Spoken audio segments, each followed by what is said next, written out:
The only other one that stands out for me is Akudama Drive. Yeah. And all I really want to say about that is I'm not a Danganronpa fan. I didn't play any of the games. And so I don't know necessarily which parts are the closest callbacks to that or not. Oh, I noticed them. Yeah. Yes, I bet you do. And but I just watched it and I felt like I was gonna have a lot of fun with this series.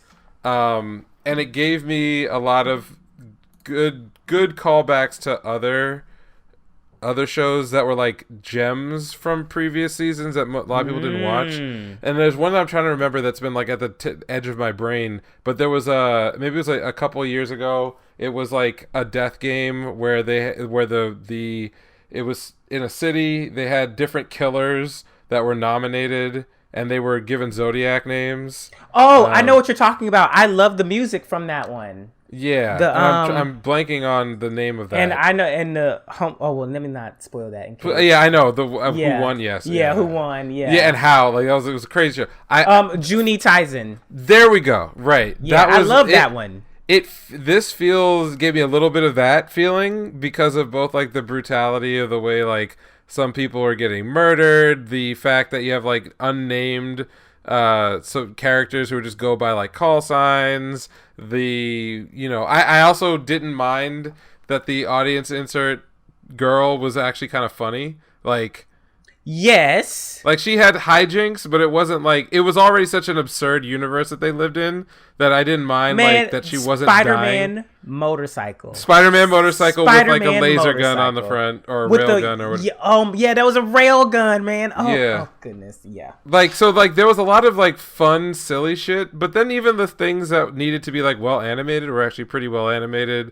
and I didn't necessarily know where the story was going immediately, and that was good. So we'll see. I have a feeling that like I'll watch it over the course of the season like quietly and just be impressed.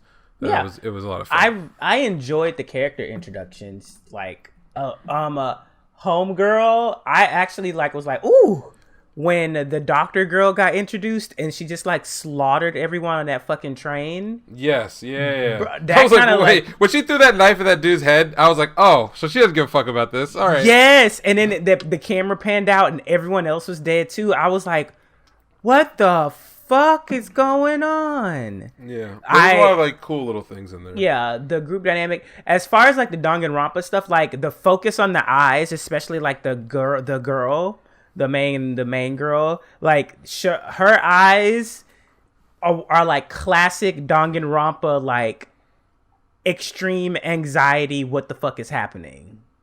Like whenever they would focus on her shit, I'd be like, okay, so shit's about to get really fucking wild because this is a Danganronpa tale of bitch. You thought you were through this. Here we go. So there was that. I actually enjoyed the scene transitions and how they were like building the city up, like in like slides kind of way. And also when they were introducing the characters, they did it like slightly comic book style. So I thought that was really cool too. But as far as the Danganronpa influence, I think the majority of it was just like the focus on the eyes and stuff right now.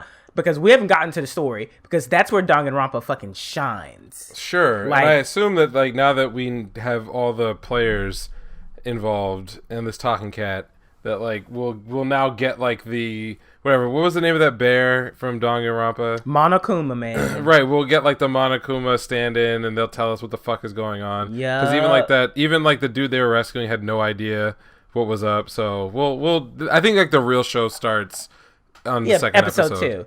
Which I'm actually super pleased with this episode. Like, I'm not like, it was whatever. I'm like, oh, okay, I'm intrigued. I want to see what the fuck's about. Yeah, well, they had to like get you into like this is a weird show. Like everything about it is very strange. So you have to like do a lot of work to establish a bunch of characters in order for them to then play off each other into a story. So the choice to like bury the lead is fine. I'm not offended by that. Some people are gonna probably be pissed off because they don't really explain what the fuck is going on or what the rules are of the world in the first episode. And other people are going to be pissed off because they gave away a lot of action, but maybe it didn't have a point.